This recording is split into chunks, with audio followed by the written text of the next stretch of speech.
como esta, de unha contramanifestación, ao mesmo tempo, bueno, pois, reventa manifestación, eu creo que houve un pouco de todo, e a mí gustaríame, pois, xa que este programa está pegado á actualidade, pois, poñelo sobre o tapete, tanto igual da oportunidade ou non da manifestación, como da oportunidade ou non das contramanifestacións, ou da maneira en que, bueno, pois hai persoas que queren reventar as manifestacións, e aquí con total liberdade, pois me gustaría que o tratásemos, non? A mí pareceme unha maneira burda de chamar a atención quen fose, porque está sendo utilizada esa manifestación polo bilingüismo, porque dicir que hai problema de bilingüismo en Galicia é para botarse a rir. Hai que dicir que non estamos para nada de acordo ca violencia, que non son as maneiras de parar unha manifestación.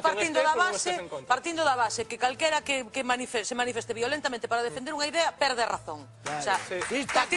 Vamos a situármonos antes de nada, é que non sabíamos se o podíamos ter, posto que estaban no aeroporto, pero xa moito me temía que se lle vai retrasar o avión, porque en Galicia dá a impresión de que neste mesmo momento é imposible que ningún avión aterre, tal como están as cousas. Carlos Callón, da Mesa pola Normalización Lingüística, quixera que nos dese a súa opinión. Moi boas tardes, Carlos. Ola, moi boas tardes. Ten razón que non é moi bo día para voar. Non é bo día para voar e aseguroche que é mellor agardar onde estés tranquiliño, tomar media dúcia de descafeinados, porque en Galicia creo que vai estar a cousa complicada agora pola tarde. Carlos, unha valoración, é dicir, eu sei que a Mesa pola Normalización Lingüística fixo no seu día, bueno, pois xa a súa interpretación desta manifestación de Galicia bilingüe, etcétera, etcétera, pero do que pasou onte, tanto da manifestación como de todo o que ocurriu en Santiago, eu quixera unha valoración pola vosa parte. Sí, a ver, en primeiro lugar, non sei ben quen o dixo, non? Pero concordamos totalmente, non? Con que calquera idea que se pode defender pola violencia, pois deslegitímase, non? A Mesa, desde logo, rexeita toda actuación violenta.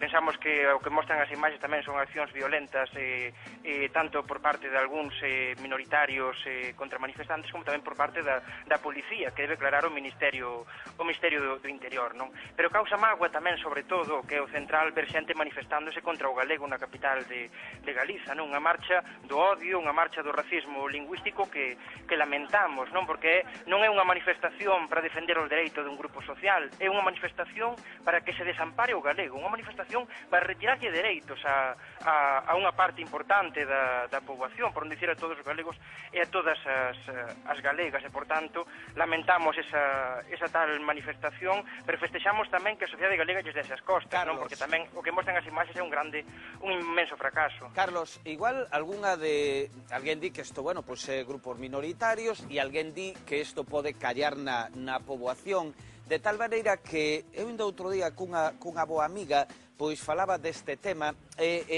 soábame moi peligroso o TBC. Non, é que agora impoñen o galego por decreto lei.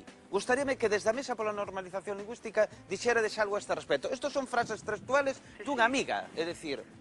Claro, pero é que o feito de recoñecer que o galego o galego existe non porque o inventemos agora, non é que se crea a TVG así de súpeto para inventar unha lingua, ou que se crea a Xunta de Galiza para inventar unha lingua. O galego é unha lingua milenaria, e os galegos e galegas non somos cidadáns de segunda, temos que ter dereito a poder utilizala con normalidade en calquera ámbito, non? É un principio básico de convivencia é recoñecer o galego como lingua propia de Galiza e como lingua cooficial. Que é o peor? Que efectivamente hai unha xente que utiliza a demagoxia dicindo que se está impondo o galego, pero na realidade que non se pode vivir en galego con normalidade en ningún ámbito, no ensino, na administración, nos medios de comunicación, no ámbito do lecer, etcétera, etcétera. E que se alguén o dubida, mesmo esa amiga, a miña proposta é que tente desde hoxe até mañá dentro de 24 horas que probe vivir en galego con normalidade en calquera cuestión, ca xestión telefónica, coa empresa do gas, se ten que casar ou facer calquera xestión no notario ou o que for, nestas próximas 24 horas que tente facelo en galego, pagar os impostos en galego, e vexa, por exemplo, na página web da Axencia Tributaria que non hai nin tan sequera opción de facermos xestións tan fundamentais e diarias no noso idioma, non? Desde a Mesa que defendemos a igualdade do galego castelán, a igualdade da lingua propia do noso país coa lingua oficial do Estado.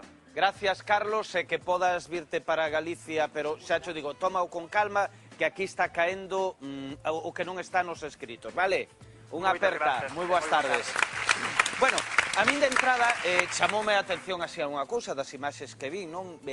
Por exemplo, algúns paraugas e algúnas pancartas que me recordaban a outras manifestacións de outro tipo, do Foro de Hermoa, é dicir, sí, a da bandeira de España que hai curriña e tal, bueno, chamoume a atención de entrada eso, non? A mí o que máis me chamou a atención é que na cabeza desa manifestación os galegos contábanse cos dedos dunha man, basicamente. O sea, a que veñen?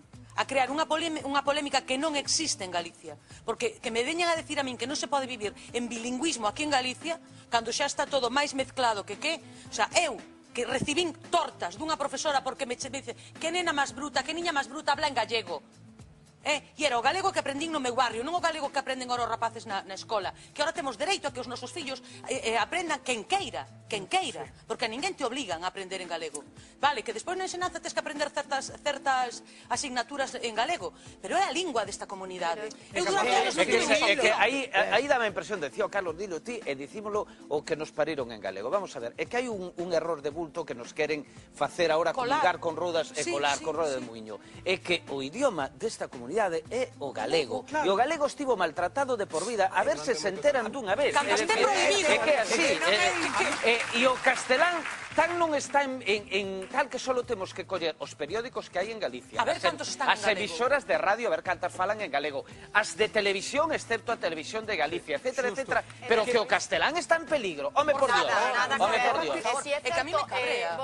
Falabas da tua xeración, eu falo da miña, que sí que tampouco fomos criados en galego, e realmente a maioría de nós, eu penso que sentimos un pouco de vergoña por non saber falar ben a nosa lingua. Home, o teu exemplo é claro, é dicir, que eras castelán parlante cando chegaches hai 2 anos a esta productora, fixeches realmente un esforzo, eu creo, importantísimo de aprender a lingua, de mellorala cada día e tal, pero como a ti... Como a min, toda a xente da miña xeración, o único que podíamos falar en galego era a clase de lingua e literatura galega e despois as míticas asignaturas de coñecemento do medio e 2 máis que se impartían en galego. É dicir, o entorno non favorecía a normalización ou o bilingüismo. Eu simplemente comentar que todo o que levamos loitado polo galego para que salga para diante, para que se nos respeta, a xente que somos pensamos en galego, falamos en galego, e que veñan agora con isto, o sea, que me parece un paso para atrás na nosa historia. Simplemente eso. Pero moi de acordo con todos vos, pero non o defendamos con violencia, só quería decir eso. No, todo o que se para nada. ter violencia na rúa, todo o que sea, primeiro. reseitámolo de sempre, vamos. E despois,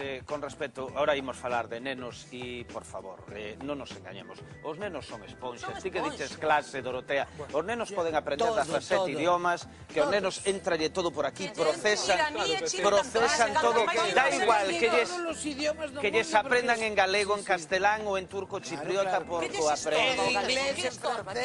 Estorba aos pais, non aos nenos. O bilingüismo é unha riqueza, non todo o contrario, non é unha desgracia, todo o contrario, é unha riqueza. Eu, de todas maneiras, de verdad, vamos a iniciar unha campaña electoral dentro de pouco, e que o idioma, o noso idioma, forme parte deso, pareceme terrible. Pareceme terrible. E ver, con perdón, non quero politizar, pero ver a Rosa Díez detrás desa pancarta, francamente...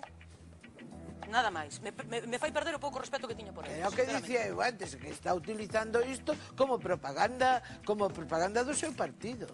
Que como se non chegara xa unha dereita. De todas maneiras, hai unha lei de normalización lingüística que no seu día foi un pouco aquelo como os pactos da Moncloa, en que chegaron a un acordo todos, é dicir, temos que remontarnos atrás, é dicir, no tema do idioma, no tema da autonomía, no tema do concepto de país, pero bueno, en fin, eu creo que a imensa maioría teno claro. E aquí está o concepto de liberdade, para que cada quen, é que non é necesario, a min parece unha tomadura de pelo esta manifestación. No, viñan buscando o enfrentamento e o conseguiron, está claro, para que despois saia nos telexornales dicindo detidos 4 independentistas, pero que independentistas, home, que independentistas. Vamos falar de nenos e vamos falar de fervedellos.